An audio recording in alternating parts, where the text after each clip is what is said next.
Yes, there's some out in the table. Yes.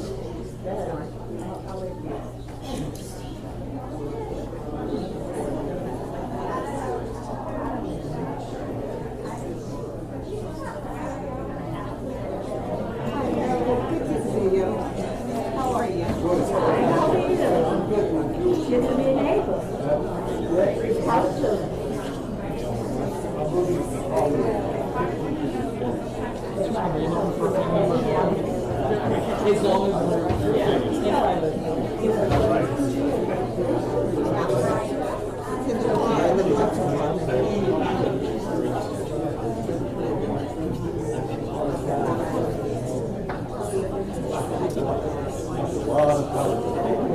I don't like it.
And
Ladies and gentlemen, first of all, thank you very much for your patience here this afternoon. And at this time, we would kindly ask if everyone would please turn off or silence all electronic devices. Thank you.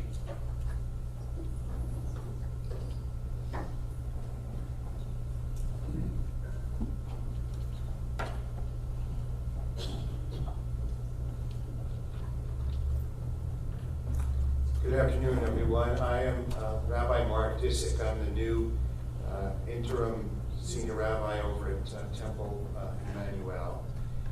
And I'd also, before we begin, like to offer a special greeting to all the people here who have given of their hearts and souls to the health of the Jewish people, not least among them, of course, welcome Rabbi Steve Lindeman, who's the Rabbi Emeritus of Temple Shalom, who's with us here. And before we begin our farewell to Marge, please know that Marge was the one who showed my predecessor, Rabbi David, around Cherry Hill for the first time. And a deep and abiding connection between the Davids and the Sobels. Is it Sobel or Sobel? Both.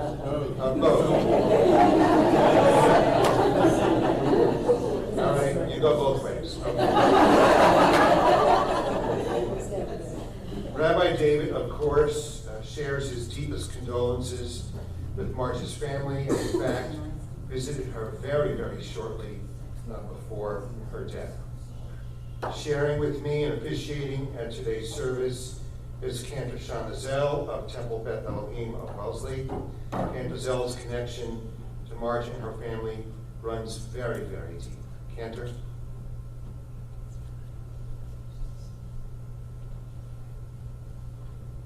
It is both a blessing and heartache to be here with you today, but I'm really, really glad I can be with you. And so Mark and Janine and Donna and Eddie, Megan, Becky, Isabella, Zach, Bob and Linda, my heart is with you as we mourn Mudge's loss. We know she was sweet and inclusive, loved her family with her whole self, and I was lucky to benefit from that love. And so with that memory in my heart, I'm sure we all have beautiful, deep memories of Mudge to hold on to. And we'll welcome those into our midst as we begin with the recitation of Psalm 23. And in our tradition, we turn to Psalms for comfort.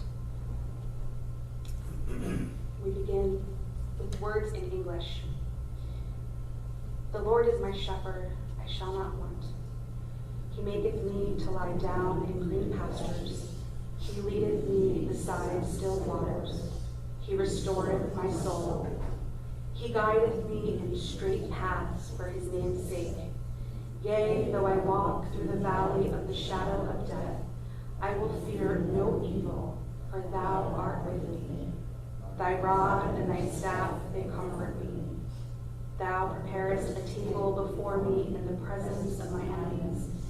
Thou hast anointed my head with oil. My cup runneth over. Surely goodness and mercy shall follow me all the days of my life, and I shall dwell in the house of the Lord forever.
to this sacred place I come, drawn by the eternal ties that bind my soul to the soul of my beloved. Death has separated us. You are no longer at my side to share the beauty of a passing moment. I cannot look to you to lighten my burdens, to lend me your strength, your wisdom, and your faith. And yet what you mean to me will never wither or fade. For a time, we touched hands and hearts. Still your voice abides with me. Still your tender glance remains a joy to me. For you are a part of me forever. Something of you has become a deathless song upon my lips. So beyond the ache that tells how much I will always miss you, a deeper thought compels me. We were together. I hold you still in my mind. I give thanks for life and for love, the happiness that was, the memories that won't fade. These are gifts to me that cannot be lost. You will always bless my days and my years, and I will always give thanks to you.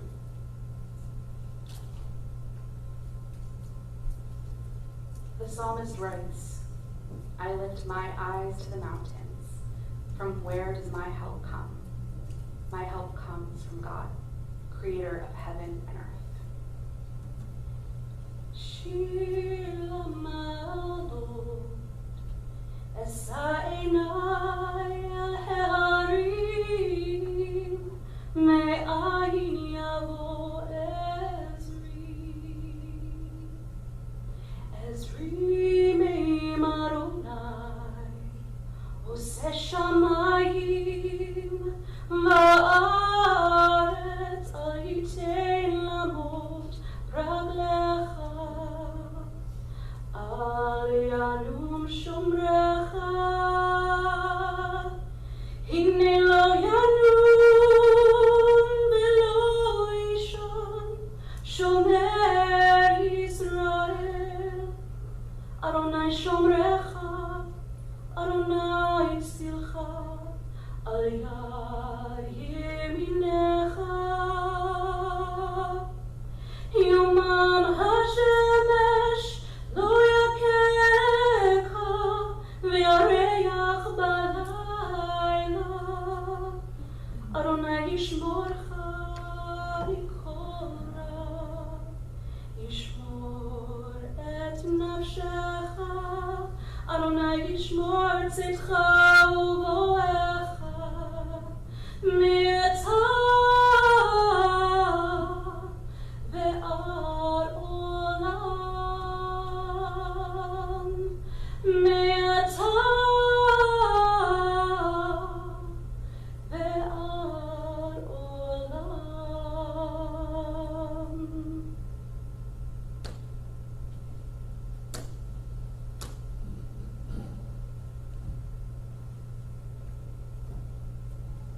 Every once in a while, we come to know someone who is truly a force of nature. Someone with their own field of gravity. Their own distinct aura accompanies them as they walk into a room. Of course, I only came to know Marge through her family stories, one more precious than the next. But to a person, their stories describe a woman who, as Shaw said, was no feverish, selfish clod of ailments and grievances. None of that for Marge. No, she truly was a force of nature. For sure, her Joe was an accomplished and proud military man, but Marge was the family's drill sergeant,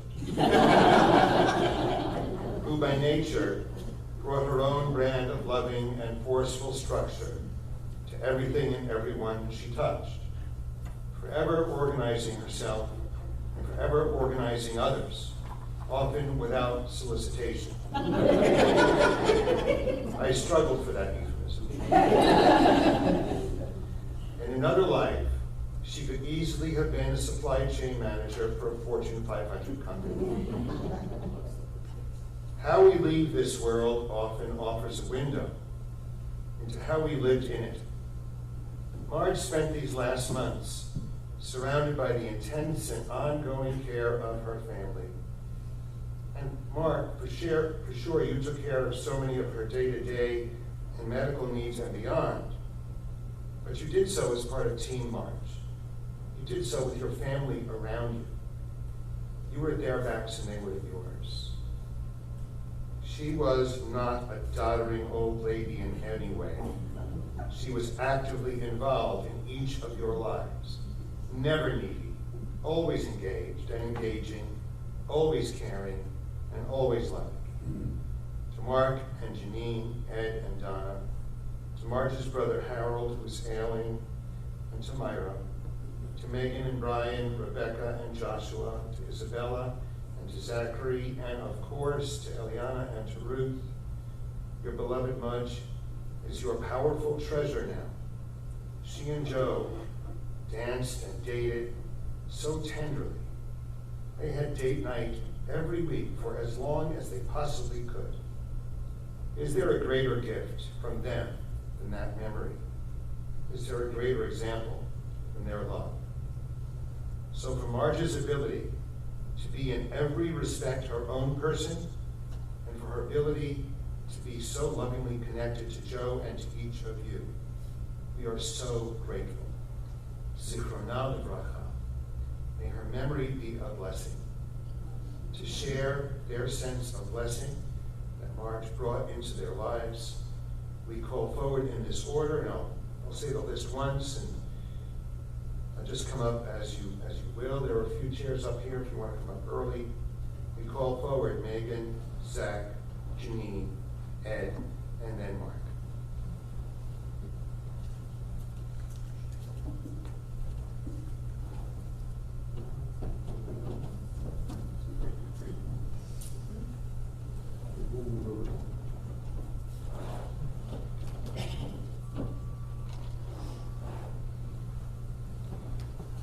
I struggled to put these words together because I want to make my grandmother proud.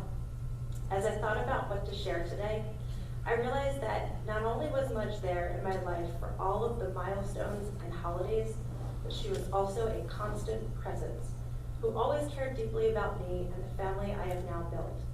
She always wanted to know what was going on in my life, and if something was important to me, it became important to her. I found that having children of my own has led me to re-examine my childhood. And I've concluded that I had a wonderful one. And Mudge factors into this in a large way. I recall how, as a kid at the shore, or when Becky and I slept over at their Cherry Hill home, mornings always started with Mudge letting me pick out whatever I wanted for breakfast, and getting to help her make it. Gosh, she was so patient, letting me crack eggs and measure ingredients, empowering me and also holding me accountable. Still get a tinge of delight thinking about our special walks around the block to the little Harvey Cedars novelty store, the Ship's Wheel, when I would get to pick out any toy I wanted.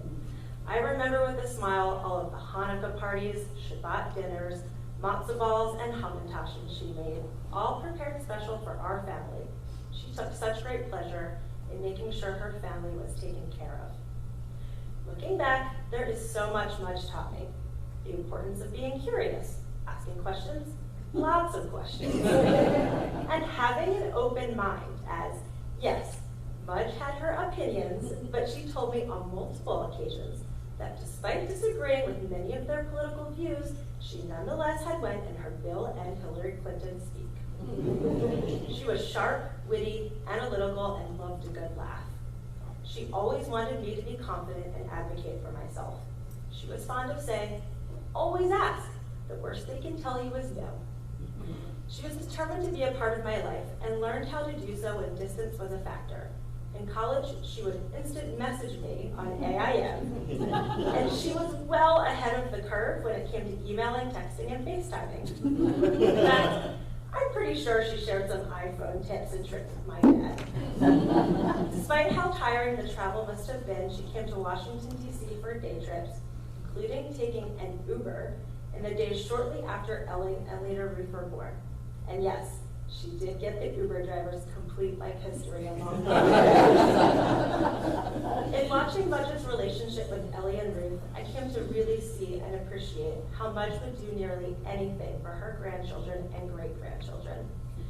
One morning last summer, after Mudge made herself breakfast and finally sat down, in traipsed 4-year-old Ellie, who took a look at her plate and announced, "Mudge, I like melon too." So of course Mudge got right back up and prepared Ellie some melon. That extended to the last weeks of her life, when although she was short of breath, whenever Ellie and Ruth would ask to see her cuckoo clock on FaceTime, Mudge would of course walk over to see if Cuckoo was home, and he always made an appearance. This culminated in last week, to the shrieking delight of the girls, Mudge sending a cuckoo clock to our house. She wanted to be sure that they could keep seeing a little cuckoo, even if she wasn't there to help with that. When I told Ellie that Mudge had died, she simply looked at me and placed her hand over her heart. We had spoken about how when somebody passes, their body goes into the ground, but they forever stay in our hearts. Mudge was a role model to me for her love, her strength, her sharp mind, and also the strong values she held and espoused. The importance of family, education, personal integrity, working hard, and giving back to your community. In being in our hearts, she also continues to be a source of love and moral guidance to those of us she has left behind, especially her grandchildren and great-grandchildren.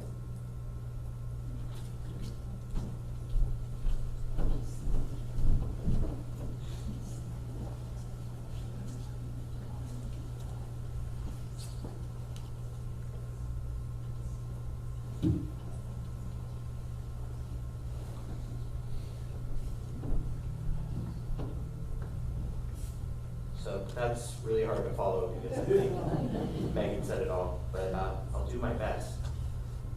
Mudge was a wonderful person and a fantastic grandma. She always wanted to know what was going on in your life, perhaps wanting to know a little too much. But that's why engaging with Mudge was so special. She'd always surprise you. She'd always keep you on your toes. She loved us infinitely, and I'm sorry to say this speech doesn't have a cohesive narrative, but I thought I'd share some of my fondest memories with you all. One of my first memories of Mudge, and I've gotten permission from my mother to tell this story, is perhaps one of the most fun. During her annual visits to Florida, Mudge often brought me homemade cookies. Excuse me. My mother was a working attorney, so she didn't have much to bake for us.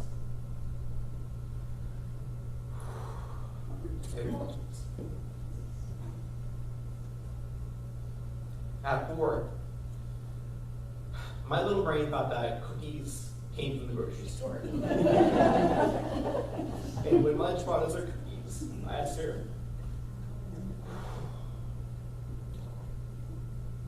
"Can you tell my mom what color packaging?" So that we can buy them ourselves. But sadly, the Publix cookie station does not sell Mudge's cookies. Okay.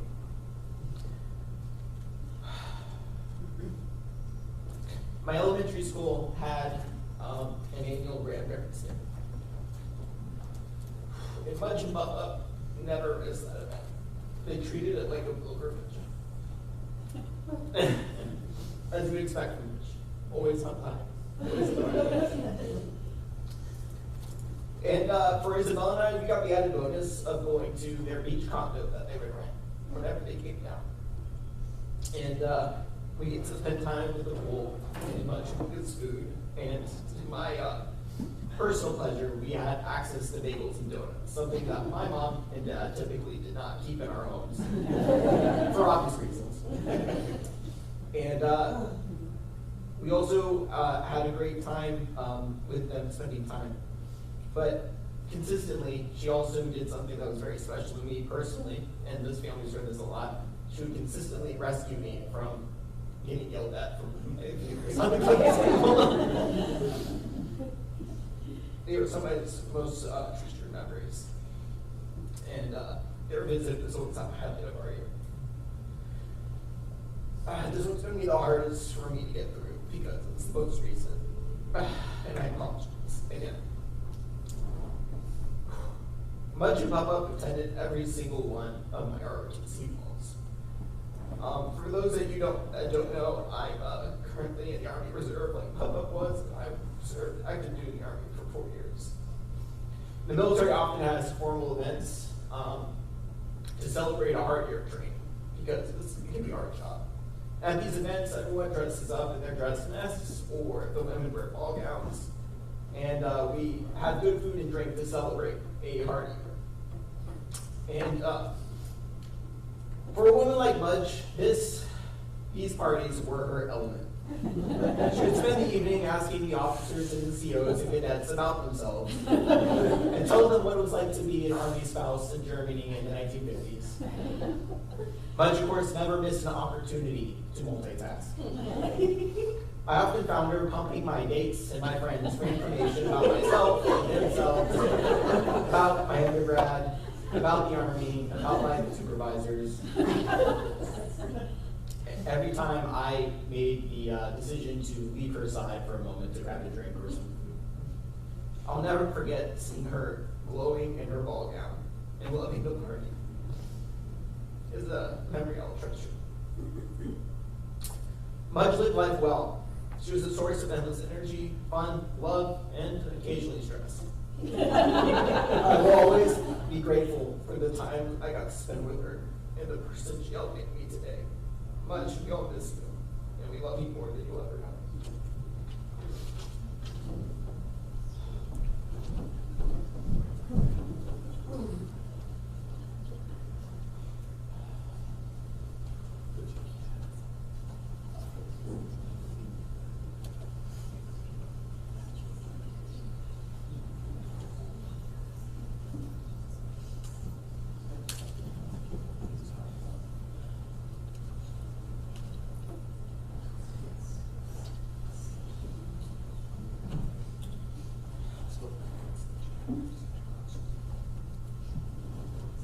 Folks, I just got permission to give those of you who wish to take your sports coats off to do so.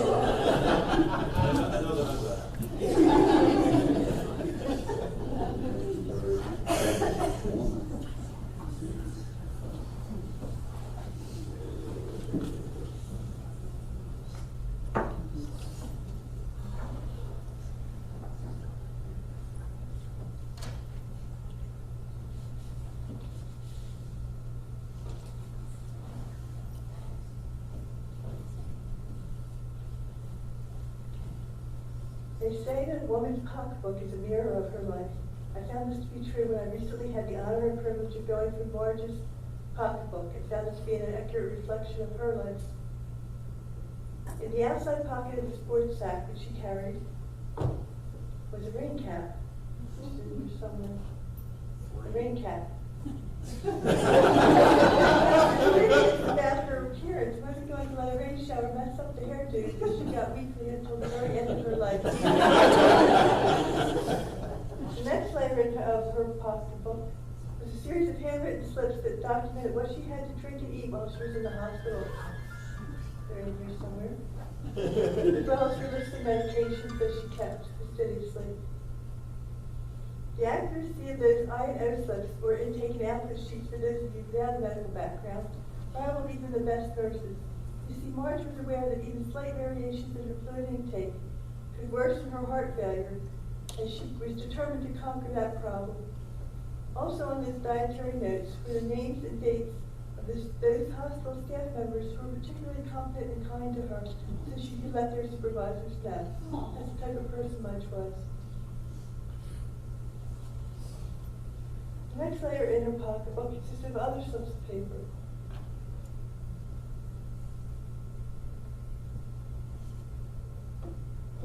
These had many pencil ink and numerical calculations, the meanings of which are known only to her.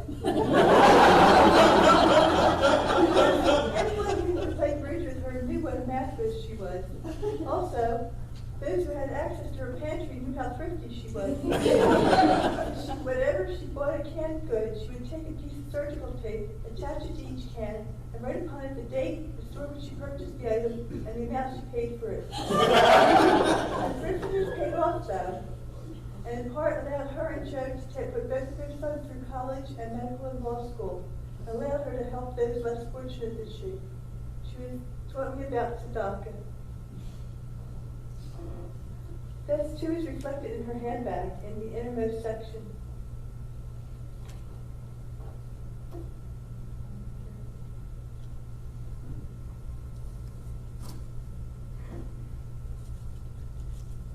In the innermost section, I found clippings from the Jewish Voice, Community Voice, the local Jewish newspaper, of group photos of the Lions of Judah and the Jewish Women's Foundation, two philanthropic groups she was particularly proud to be a member of.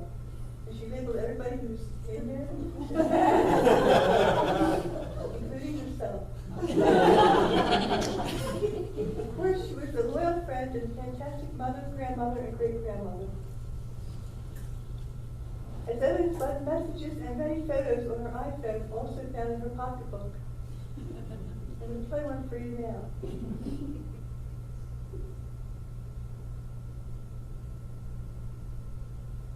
This is for friendships.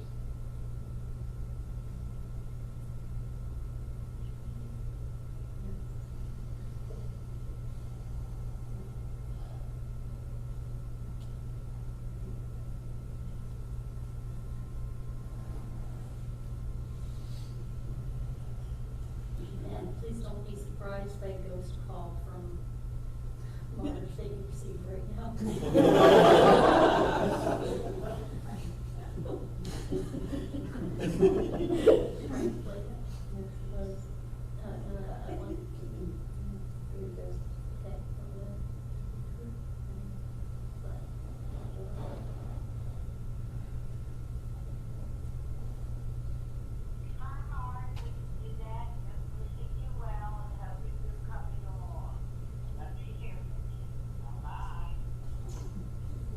And also she had many pictures of her grandchildren throughout her film.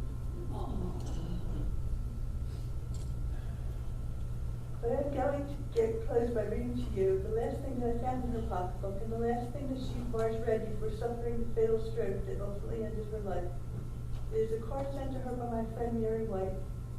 Dear Mrs. Sobel, I was so concerned to learn of your recent difficulties. You are in our prayers. I really, really hope you know how much it means to Mark, Janine, your grandkids, and their spouses.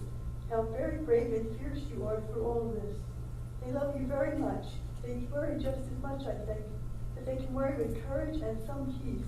So because, well, you are you, stoic and witty. You inspire me to please stay well. Good love, Jerry and Mary. And that's, I think, sums up who Marge was. I love you much.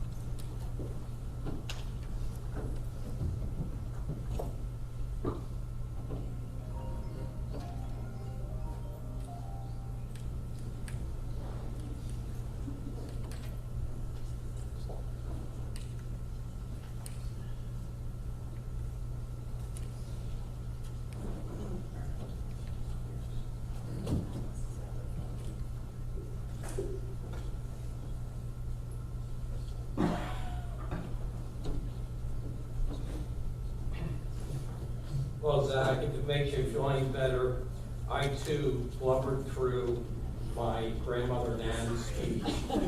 I know how you feel. It was true from the heart. Megan, Janine, beautiful. I really enjoyed. I love the pocketbook. I think Pop-Up said that you found in Nan's pocketbook a sandwich.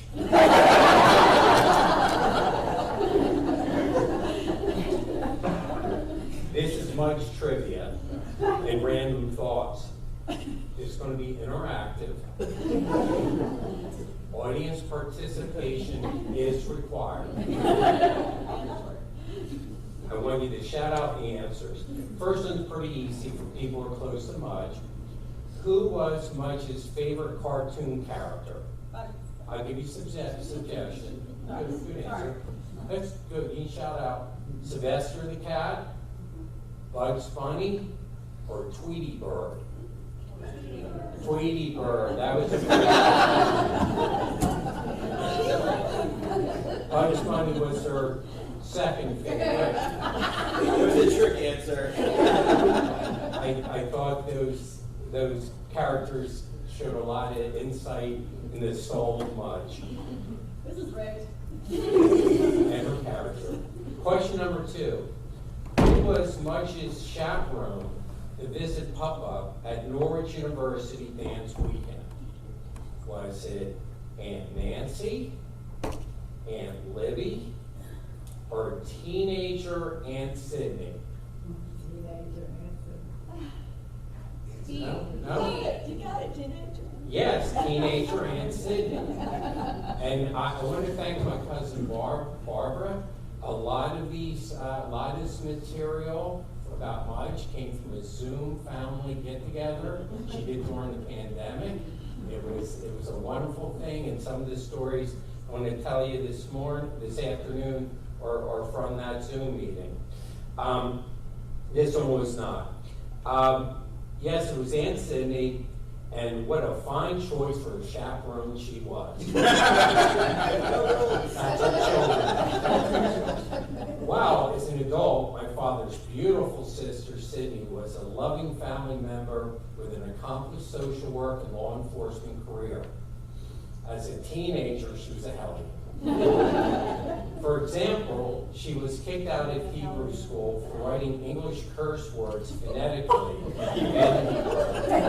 on the blackboard, and for climbing out the classroom window to skip class. True stories. What could possibly have gone wrong indoors that weekend with Sydney as a chaperone? Okay, question number 3. And I think this is from the Zoom meeting, maybe. How did Mudge get permission from her strict European parents to go to that dance? Uncle Al cornered. Uncle Al cornered Max. That would be a good answer, but that's not it. First was she worked extra hours in her parents' general store. And the other choice is she didn't get permission. Her brothers, Al and Marvin, and sister-in-laws, Libby and Nancy, intervened. Intervened, yes. Al, Libby, Nancy, and Marvin conspired to treat the weekend as a done deal. At a family dinner, one of them said, "Isn't it wonderful Margie's going to Vermont for the dance?" Another chimed in, "We'll need to go shopping for a dress." And the third one added, "Oh, we need to get her a train ticket." Reba and Max sat there with their jaws open, not saying a word. Okay, this is family lore, and some of you should know this answer. Who was Mudge's first child? Was it me? Was it Mark? Dusty. Dusty. Or my Uncle Harold, her brother? Uncle Harold. That's right. Get your minds out of the gutter. Well, Harold was Reba and Max's biological bonus baby. Mudge raised them. Mark and I always wondered why we could never get away with anything as kids. Harold was around 10 years old when Joe and Margie got married. He wanted to go on the honeymoon. Mudge was good with that. Up, not so much. What was Mudge disappointed in Joe until the end? Now, you might need to hear these choices, but family members should know that he wasn't a doctor. The engagement ring diamond was too small. Cheap first aid. Cheap first aid. That's right. The diamond engagement ring was beautiful. Mudge was very proud of his military and insurance career, but the first aid was on the cheap. her first date expectations were for the theater and fine dining. Pop-Up didn't get the memo. Taking her to the Chinese in a movie. She spoke about this just recently.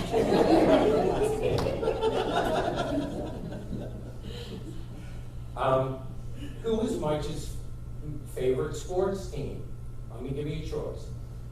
The Norristown High School Eagles, the MIT Beavers, the Philadelphia Eagles. Yeah, the Eagles. She was an avid sports fan, recently bemoaning the Phillies' performances during our Saturday, every Saturday, 11 a.m.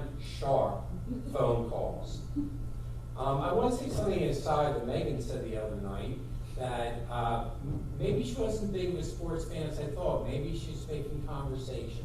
She said what she loves so much about Mike, and her husband Brian loves about Mike, is that when she found out his interest, when they got married, when they were dating, got married, she followed up on those interests. Tennis and LeBron James. And Megan said that whenever she got together or spoke to Brian, she would talk about LeBron's recent LA games or the big tennis tournament coming up. I think that was much. And it maybe gives a reason for all the interrogations we all got over the years. She's getting material to talk to us. Oh, this is one only my close family might know, but maybe she talked about it. It's question number 7. What did Mike do with the first poop I did in a potty? She bronzed. She bronzed it along with my baby shoes, or she flushed it down the toilet, or she left it in the potty on the front porch to show Joe when he returned home from work. The last one, that's right, the front porch. Sitting there, waiting for Papa. The mailman loved it.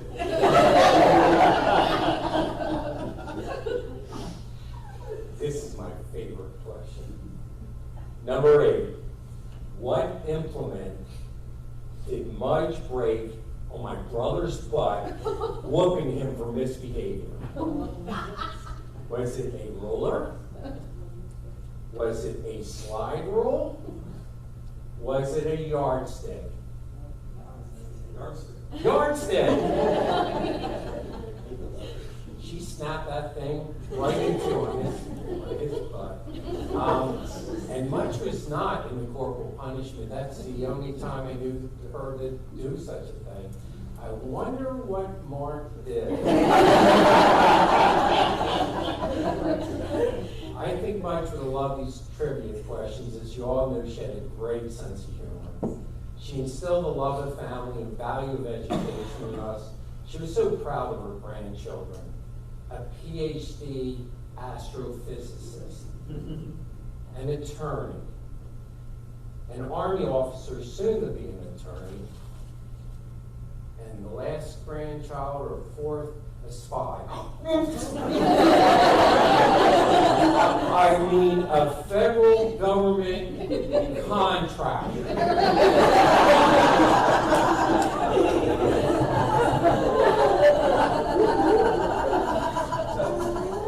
Final years of her life were blessed with 2 beautiful great-granddaughters. Oh, by the way, her great-granddaughter, Ellie, wants me to remind her parents that she is not allergic to cats. Somebody wants a kitty. Mike's kept her family together. I am grateful for this attribute. When I was 3 years old, I fell into an open cesspool while visiting the Pulley family with Papa. Rather than put me in his pristine car, Papa wanted to leave me with the Pulleys. Thankfully, when he called Mudge to advise her about the situation, she demanded that he take me home.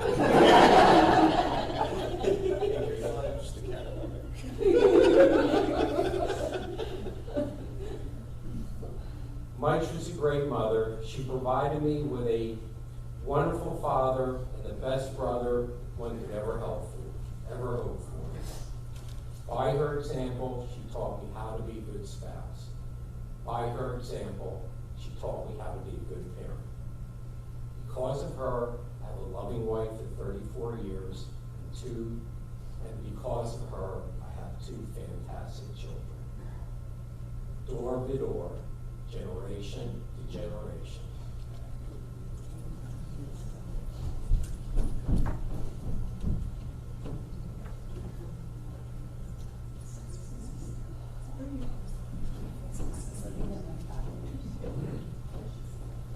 Well, they've said it all. They really have. They have wrapped her up very well. That would keep me from speaking. In fact, you can just imagine, she was sort of the straight man in the house, because of my father, Ed, and me. She just had to go along with the whole thing. But Mom really was immaculate. She did things her way. There's a story about an old Jewish lady who goes into the butcher. She says, I found a clean, good chicken. So he pulls out what he thinks is the nicest chicken, hands it to her. She holds it up. She puts her finger down the throat. She puts her finger up the butt. She puts it under the wing. And that's not good enough. And he pulls another one out. The same thing, under the wing. He says, that's not good enough. He goes, lady, you should pass such an inspection. Mudge can pass such an inspection. And when you talk about fastidious, I'm going through her things, and all of her drawers and cabinets and files and her closets are immaculate. And I open up a drawer, and all of her folded sweaters and tops even have the tissue paper in between them. Her sock drawer is lined up. Like if there was a military inspection, my dad might fail, she would pass it. It's unbelievable. But yeah, and she learned responsibility from an early age. And he said that with our grandparents, her parents tending to a food store during Depression and then during the war, my grandfather would be out delivering packages and delivering food. My grandmother would be in the store and keeping the accounting, and my mother would be raising Harold. So it was quite a time together, and she always was responsible and very pragmatic. One of the memories we had at the shore, my father, silly, sat on the edge of a new rowboat we had, fell over, comes up and hits the edge of the dock, and it gashes his head, and he is bleeding everywhere. And my grandfather's grabbing his head and rushing him off to the hospital, and my grandmother is inside, and my mother doesn't want her to know what's going on. What's going on? Everything's fine out there. And my mother is hosing down all the blood so that my grandmother wouldn't see. But she would handle everything and never really appear rattled. You could see her rattled later, but not then. She was bright enough to run any company, and although not really formally educated beyond high school, she clearly could run everything. And she ran my dad's life. She did. And when Ed and I were both in college, she came into the office and actually started running things there and would find what was not right and clearly would let my dad know what was wrong. And with the house, it was the same way. I mean, Dad claimed to be the head of the household, and my mother was the neck. And wherever the neck turned, the head went. I did learn that she was not a straight A student, because I was going through looking for things, and I got all of her report cards from grade school. And, there were mostly A's, but there were a couple of B's, because my impression is it was all A's.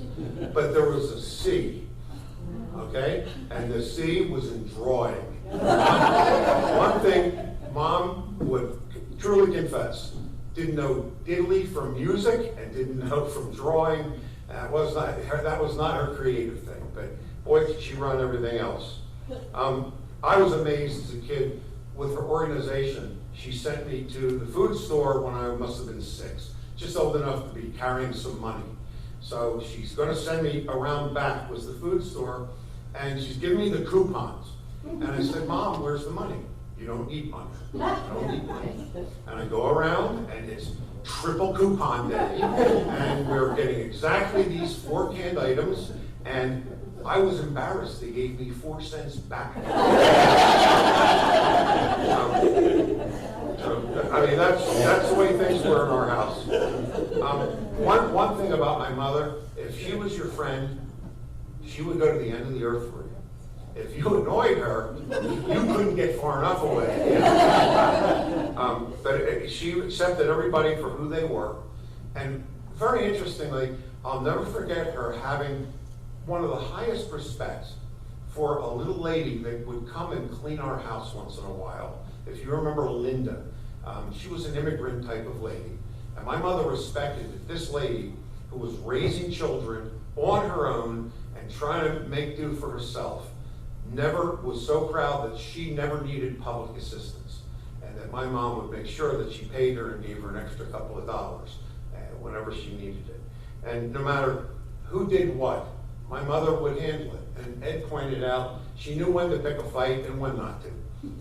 I didn't know this story. Ed told me that she went to, Dad ordered some goodies at the bakery, and Mom and Eddie went to go pick them up. And Mom goes in, the girl behind the counter says, "Oh, you mean the little fat man who was here before?"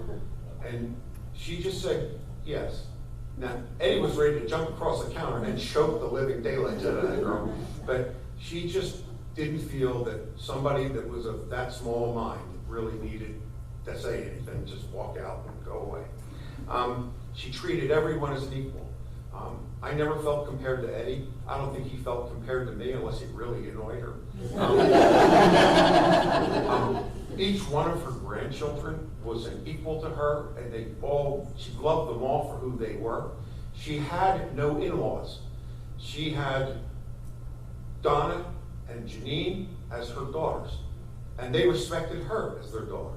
And she had her grandchildren, both Brian and Joshua, they were her grandsons. There was really no differentiation to her. They were all under her wing as equals. So she really loved the family. She really did. And I had the greatest honor of being able to spend time. I mean, sometimes things are misshared. Here I became disabled, and then I had wound up stopping my secondary job in order to help take care of Janine. But I was lucky enough during those years to be home for Dad when he got ill, and to be home for Mom when she was ill.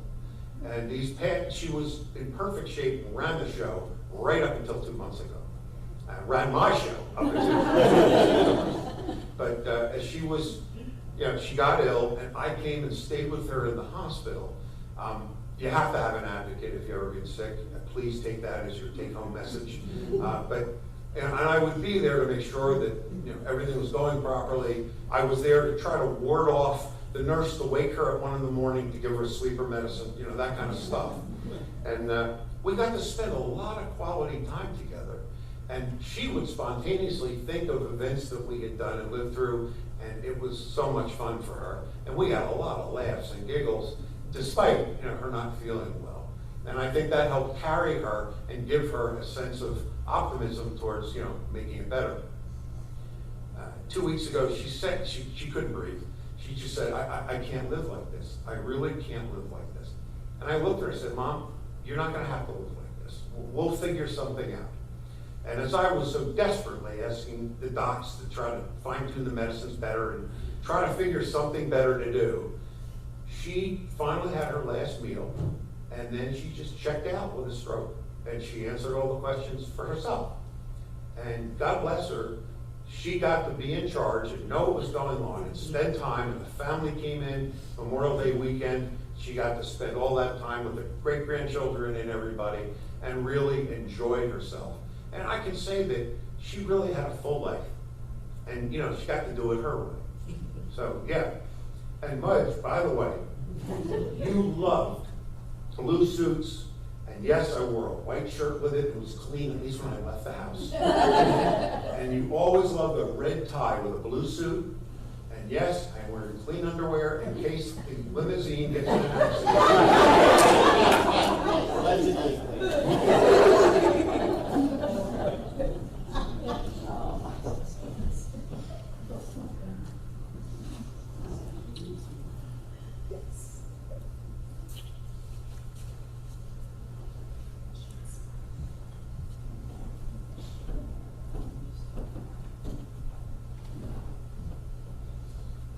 After all that, part of me wants to say we're here all week.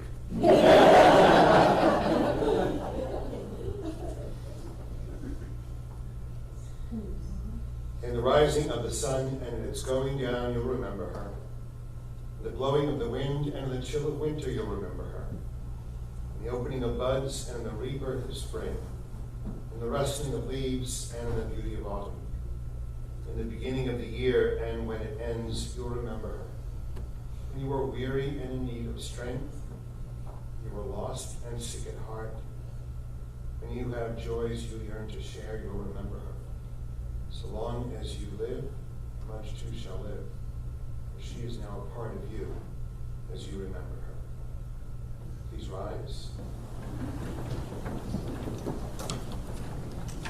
Passionate God, eternal Spirit of the universe, grant perfect rest in your sheltering presence to Mudge who has entered eternity. God of mercy, let her find refuge in your eternal presence, protection under the shadow of your wings. Let her soul be bound up in the bond of everlasting life. God, you are her sure inheritance. May Mudge rest in peace. We all say together, Amen.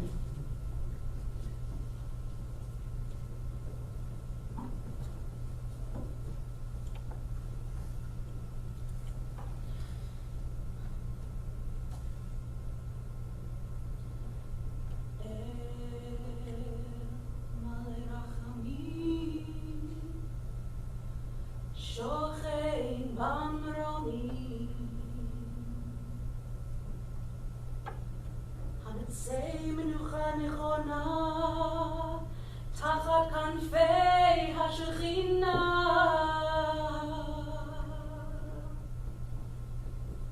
במעלות קדושים וטהורים כזוהר הרקיע מתירים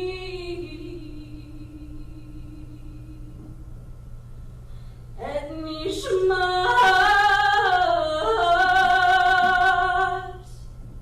מרגלית בת מרדכי ורבקה שהלכה לעולמה בגן עדן תהא מנוחתה ענה ברחמים הסיריה בסתר כנפיו לעולמים ותרור בתור החיים את נשמתה ארוני הוא נחלתה ותנוח בשלום על משכבה ונאמר אמן.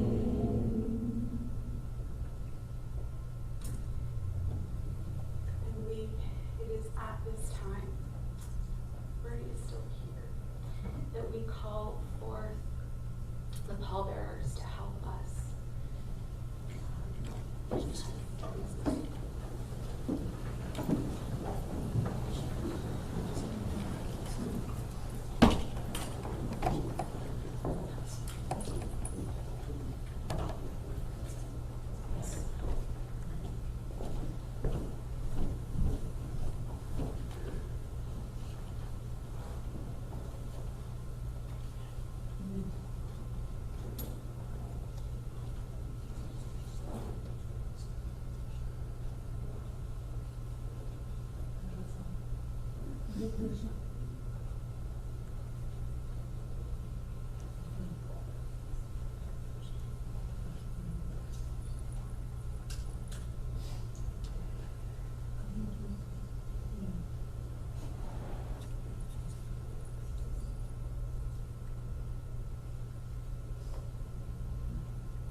ask you to please rise once more.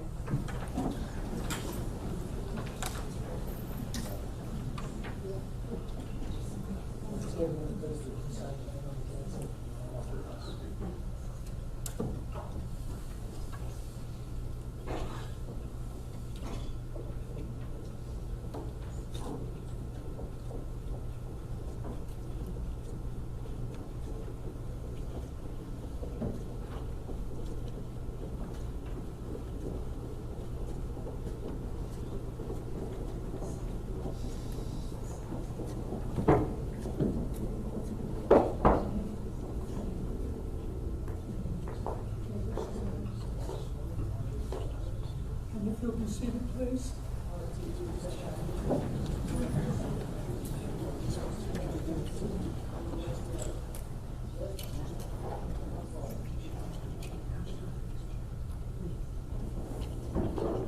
Ladies and gentlemen, I would ask that you kindly remain seated. This way, please.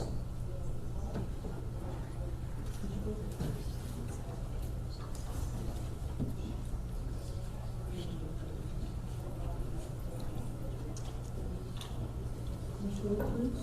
And this way, please. This way.